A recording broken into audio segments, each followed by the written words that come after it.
नमस्कार बच्चों, कैसे हैं आप। मुझे पूरी उम्मीद है कि आप स्वस्थ होंगे, खुश होंगे। आज हम लोग अपनी विज्ञान की कार्य पुस्तिका के अंतर्गत परमाणु की संरचना इकाई 3 को आज हम लोग यहाँ पर पढ़ेंगे बच्चों।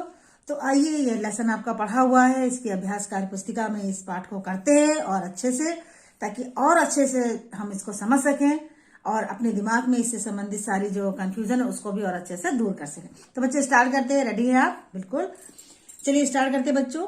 सबसे पहला प्रश्न हमारा देखिए, निम्नलिखित प्रश्नों में से सही विकल्प छाटिए। हाइड्रोजन के समस्थानिक, हम जा पढ़ चुके बच्चों के हाइड्रोजन के जो समस्थानिक होते हैं वो 3 होते हैं, प्रोटियम, ड्यूटीरियम और ट्राइटियम। तो इसका मतलब ये सभी होगा, तो ये हमारा ये वाला आंसर सही है, उपरोक्त सभी। किसी परमाणु का धनावेशित कर, बच्चों प्रोटॉन होता है, अच्छे से समझ चुके, तो इसका आ वाला आंसर सही होगा। HCl में क्लोरीन की संयोजकता कितनी होगी? HCl में जो क्लोरीन होता है उसकी संयोजकता कितनी होगी? 1 होगी, क्योंकि एक ही हाइड्रोजन को वो विस्थापित करता है। दूसरा देखिए, विद्युत उदासीन परमाणु में से इलेक्ट्रॉन निकल जाए तो परमाणु होगा। जब हम जानते हैं बच्चों कि जब किसी परमाणु में से इलेक्ट्रॉन निकलता है तो उस पर धनावेश हो जाता है, नीचे धनावेशित हो जाएगा, तो इसका आ वाला विकल्प सही है। न्यूट्रॉन होता है, न्यूट्रॉन उदासीन होता है बच्चों, केंद्र में होता है, तो ये देखिए उदासीन वाला यानी सा, इसका आंसर सही है। रदरफोर्ड ने नाभिकीय मॉडल में कौन सा प्रकीर्णन किया था? बच्चों हम समझ पढ़ चुके हैं लेसन में कि रदरफोर्ड ने अल्फा किरणों का जो है मॉडल में प्रकीर्णन के प्रयोग से किया था। तो इस तरीके से हमारा ये वाला बहुविकल्पी क्वेश्चन पूरा होता है। यहाँ पर देखिए बच्चों, खाली जगह भरो, रिक्त स्थानों की पूर्ति कीजिए। किसी पदार्थ की मूलभूत इकाई है, परमाणु होती है पर पदार्थ की मूलभूत इकाई इलेक्ट्रॉन, इलेक्ट्रॉन पर आवेश जो होता है वो ऋण होता है। तो H का एक परमाणु और Cl का एक परमाणु मिलकर क्या बनता है बच्चों? HCl बनता है, हाइड्रोजन क्लोराइड बनता है। घा वाला देखिए, प्रोटॉन तथा न्यूट्रॉन की संख्या का योग उस परमाणु की क्या कहलाती है? द्रव्यमान संख्या। परमाणु का संपूर्ण धनावेशित केंद्र में उपस्थित होता है। अगले क्वेश्चन की ओर बढ़ते हैं। ये क्वेश्चन नंबर 3 है। यहाँ पर देखिए, निम्नलिखित तत्वों के संकेत लिखिए। बच्चों आपने बहुत सारे तत्वों के संकेत याद भी किए हुए हैं, इसमें से बहुत आसान से ये है ऑक्सीजन, जिसका की संकेत O होता है, sodium Na, calcium Ca, silicon Si और क्लोरीन Cl। क्वेश्चन नंबर 4 देखिए, स्तंभ का और स्तंभ खा को सही सुमेलित कीजिए। स्तंभ का और स्तंभ खा। सबसे पहले है इलेक्ट्रॉन। इलेक्ट्रॉन की खोज किसने की थी? जे थॉमसन ने की थी, तो इसका सा वाला आंसर है। प्रोटॉन गोल्डस्टीन, या वाला आंसर है। गा का न्यूट्रॉन, न्यूट्रॉन की खोज जेम्स चैडविक ने की थी, यानी इसका बा वाला आंसर मिलाना होगा। नाभिकीय मॉडल, नाभिकीय मॉडल रदरफोर्ड ने किया था, आ वाला इसका मिलान कीजिए। और परमाणु की स्थिर कक्षा में इलेक्ट्रॉन चक्कर लगाते हैं, इसको कहा था नील्स बोर ने। तो इस तरीके से ये सही मिलान है, जो बहुत ही आसान है और आपको बहुत अच्छे से इसे याद भी है। बढ़ते हैं अपने अगले क्वेश्चन की ओर। यहाँ पर देखिए बच्चों, परमाणु किन मूलभूत कणों से मिलकर होता है? बच्चों हम जानते हैं कि परमाणु 3 मूलभूत कणों से मिलकर बना होता है, इलेक्ट्रॉन, प्रोटॉन और न्यूट्रॉन। किसी तत्व की परमाणु संख्या या परमाणु क्रमांक किसे कहते हैं? तो किसी तत्व के परमाणु के नाभिक में उपस्थित प्रोटॉनों की संख्या उस तत्व की परमाणु संख्या कहलाती है और इसे Z से प्रदर्शित किया जाता है। अगला क्वेश्चन देखिए, गा वाला, किसी तत्व की संयोजकता क्या दर्शाती है?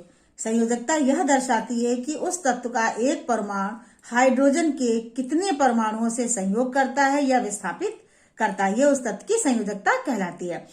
जल में ऑक्सीजन की संयोजकता कितनी है? जल में ऑक्सीजन की संयोजकता 2 है, क्योंकि वो हाइड्रोजन के 2 परमाणुओं से संयोग करता है। H2O, H2 होता है जल का जो सूत्र होता है, क्या होता है? H2O, यानी हाइड्रोजन के 2 परमाणु यहाँ पर लगे हुए हैं, इनके साथ ये संयोग करता है, इसीलिए ऑक्सीजन की संयोजकता क्या होती है? 2 होती है।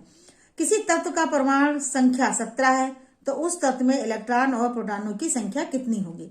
परमाणु संख्या अगर 17 है तो परमाणु संख्या बराबर होती है प्रोटॉनों की संख्या। इसका मतलब 17 दी हुई है परमाणु संख्या, तो प्रोटॉनों की संख्या कितनी हो जाएगी? 17 हो जाएगी। और हम जानते हैं कि इलेक्ट्रॉनों की संख्या भी प्रोटॉनों की संख्या के बराबर होता है, तो यानी कि ये भी 17 ही होगी। अगले क्वेश्चन की ओर देखते हैं। हाइड्रोजन के समस्थानिकों प्रोटियम, ड्यूटीरियम एवं ट्राइटियम में इलेक्ट्रॉनों, प्रोटॉनों और न्यूट्रॉनों की संख्या क्या होती है? तो समस्थानिक लिखे हुए इधर देखिए, प्रोटियम, ड्यूटीरियम और ट्राइटियम। यहाँ पे इलेक्ट्रॉनों की संख्या सभी में 1-1 होती है, प्रोटॉनों की संख्या भी सब में समान होती है। केवल प्रोटियम में न्यूट्रॉन जो होता है वो नहीं होता है, शून्य होता है, और ट्राइटियम में न्यूट्रॉनों की संख्या 2 होती है बच्चों। तो इस तरीके से इस क्वेश्चन को पूरा करने के बाद हम लोग बढ़ते हैं अपने अगले क्वेश्चन की ओर। और ये देखिए क्वेश्चन नंबर है 7। यहाँ पर निम्नलिखित सारणी को पूरा करना है, ये भी सारणी पूरी करनी है आपको। यहाँ पे तत्व लिखे हैं, कार्बन, सल्फर, पोटेशियम और सोडियम। परमाणु क्रमांक, फिर द्रव्यमान संख्या, इलेक्ट्रॉन, प्रोटॉन और न्यूट्रॉनों की संख्या लिखनी है। तो सबसे पहले कार्बन का परमाणु क्रमांक कितना होता है 6, और द्रव्यमानों की संख्या जो होती है वो होती है 12, और इलेक्ट्रॉन कितने होते हैं, इलेक्ट्रॉन और प्रोटॉन हम जानते हैं कि बच्चों परमाणु क्रमांक के बराबर ही होता है। तो ये तीनों चीजें, इलेक्ट्रॉन भी 6, प्रोटॉन भी 6 और न्यूट्रॉन भी 6 होगा। सल्फर यहाँ पर ये गलत प्रिंट हुआ है, 16 होता है इसका परमाणु क्रमांक, और इसका परमाणु क्रमांक जस्ट डबल 32 होता है।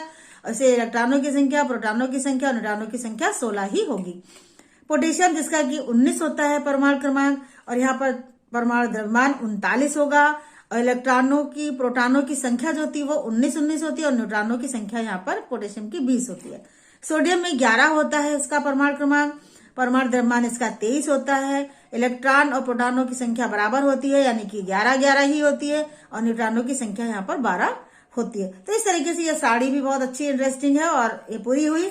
बढ़ते अपने अगले क्वेश्चन की ओर। क्वेश्चन नंबर 8, निम्नलिखित परमाणुओं के आयनों का रेखा चित्र पूर्ण कीजिए। यहाँ देखिए जैसे सोडियम है, सोडियम का जो ये पूरा आयन बना हुआ है इसको कंप्लीट करना है कि, और इसका चित्र यहाँ पर बनाना है। तो हम जानते हैं कि पोटेशियम का जो परमाणु क्रमांक होता है वो 11 होता है, अभी हमने ऊपर वाली टेबल में भी देखा था। तो यहाँ पर देखिए 11 है, तो इसका इलेक्ट्रॉनिक जो डिस्ट्रीब्यूशन है सबसे पहले 2 हो गए, फिर उसके बाद ये 8 बने और 1 बच जाता है, क्योंकि इसका जो इलेक्ट्रॉनिक विन्यास होता है 2, 8 और 1 होता है। तो बच्चों 2, 8 से तो कक्षा पूर्ण हो जाती है, और एक जो इलेक्ट्रॉन बचता है इस इलेक्ट्रॉन को ये दे देता है, इसीलिए ये Na+ यानी धनायन बन जाता है। यहाँ पर हम जो रेखा चित्र बनाएंगे उसमें हम 2 पहले वाले बनाएंगे, केंद्र में तो हमें न्यूट्रॉन और प्रोटॉन होगा, उसके बाद 2 इलेक्ट्रॉन होंगे, और उसके बाद यहाँ पर 8 इलेक्ट्रॉन होंगे, 1 इलेक्ट्रॉन ये दे देगा जिसके साथ भी संयोग करेगा। तो इस तरीके से ये Na+ आयन बन जाता है। अगला देखिए ऑक्सीजन का। अब यहाँ पर ऑक्सीजन की देख लीजिए बाहरी कक्षा में कितने, 1, 2, 3, 4, 5, 6 हैं, और बीच में इसके जो है पहली कक्षा में 2 इलेक्ट्रॉन होते हैं। तो यानी इसे 2 इलेक्ट्रॉनों की और जरूरत होती है, तो ये लेता है इलेक्ट्रॉन, तो इसलिए इस पर माइनस का चार्ज हो जाता है। तो यहाँ पर देखिए बच्चों पहले तो 2 ही बनेंगे, उसके बाद 8 बन जाएंगे, 1, 2, 3, 4, 5, 6, 7, 8 इलेक्ट्रॉन इसकी बाहरी कक्षा में हो जाए। यानी 6 थे पहले और इसके 8 हो गए, तो इसने 2 इलेक्ट्रॉनों को लिया, इसलिए इसके ऊपर माइनस का चार्ज हो जाता है। बढ़ते हैं अपने अगले क्वेश्चन की ओर। ये देखिए बच्चों क्वेश्चन नंबर 9, और इसको शुरू करते हैं। निम्नलिखित चित्रों में बने आयन धनायन है या ऋणायन, ये आपको लिखना है। तो हम जानते हैं धनायन कब होता है, जब इलेक्ट्रॉन को हम दे देते हैं, और ऋणायन कब होता है, जब इलेक्ट्रॉन परमाणु ग्रहण करता है। तो यहाँ पे देखिए इसकी बाहरी कक्षा में 1 इलेक्ट्रॉन था, और यहाँ पर चित्र देखिए यहाँ पर केवल 2 इलेक्ट्रॉन ही रह गए, और यहाँ पर वो इलेक्ट्रॉन नहीं है, तो इसका मतलब ये क्या हुआ, धनायन हुआ। इसी तरीके से हम आखिरी वाली कक्षा में यहाँ पर देख लेते हैं 1, 2, 3, 4, 5, 6, 7। तो यहाँ पर भी देखिए क्या हुआ, कमी है इलेक्ट्रॉनों की, क्योंकि कक्षा को पूर्ण होने के लिए 8 इलेक्ट्रॉन होना चाहिए या 2 इलेक्ट्रॉन होना चाहिए। तो यहाँ पर भी परमाणु इलेक्ट्रॉन लेता है, तो इसलिए हो जाता है ऋणायन। अगले में देखिए बच्चों यहाँ बाहरी कक्षा में देखिए कितने इलेक्ट्रॉन है, 1, 2, 3 इलेक्ट्रॉन है, और यहाँ पर देखिए इलेक्ट्रॉन नहीं है, तो इसका मतलब इसने भी इलेक्ट्रॉन दे दिया है, तो ये हो गया धनायन। इसी तरह हम अगले वाले क्वेश्चन बढ़ते हैं। इसकी बाहरी कक्षा में देखिए परमाणु के कितने इलेक्ट्रॉन है, 1, 2, 3, 4, 5, 6, और यहाँ पर देखिए कितने होते हैं, 1, 2, 3, 4, 5, 6, 7, 8, यहाँ पर 8 हो जाते हैं। इसका मतलब 2 इलेक्ट्रॉन यहाँ पर इस वाले परमाणु ने ग्रहण किया है, तो इसका आयन बन जाता है, यानी कि ये हो जाता है ऋणायन।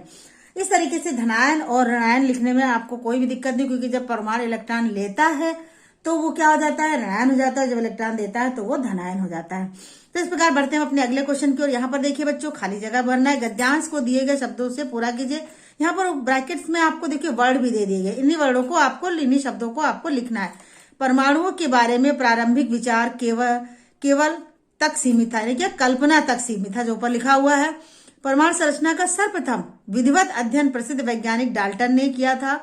उनके अनुसार परमाणु होता है क्या, अविभाज्य होता है, यानी इसको विभाजित नहीं किया जा सकता। डाल्टन की अविभाज्य होने की संकल्पना कुछ समय के बाद गलत सिद्ध हो गई। इसके बाद के प्रयोगों में यह पाया गया कि परमाणु को किया जा सकता है क्या, विभाजित किया जा सकता है। परमाणु में मूल कण पाए जाते, कितने पाए जाते बच्चों, 3 मूलभूत कण पाए जाते हैं। कौन से, ये इलेक्ट्रॉन, प्रोटॉन और न्यूट्रॉन, ये 3 मूलभूत कण जो है वो परमाणु में पाए जाते हैं। तो इससे बच्चों ये लेसन आपका पूरा होता है, और इसको आप और अच्छे से तैयार कीजिएगा, बुक का लेसन भी और ये भी, तो साथ में आपकी प्रैक्टिस बहुत अच्छी से हो जाएगी। बच्चों मिलते हैं अपनी अगली वीडियो में। चैनल को अगर लाइक करते हो तो जरूर अपने दोस्तों में शेयर कीजिए वीडियो को, ताकि वो भी अच्छे से इसको पढ़ें और समझें, और ये धनायन ऋणायन कैसे निकाला जाता है ये भी अच्छे से समझ लें। तो थैंक यू बच्चों।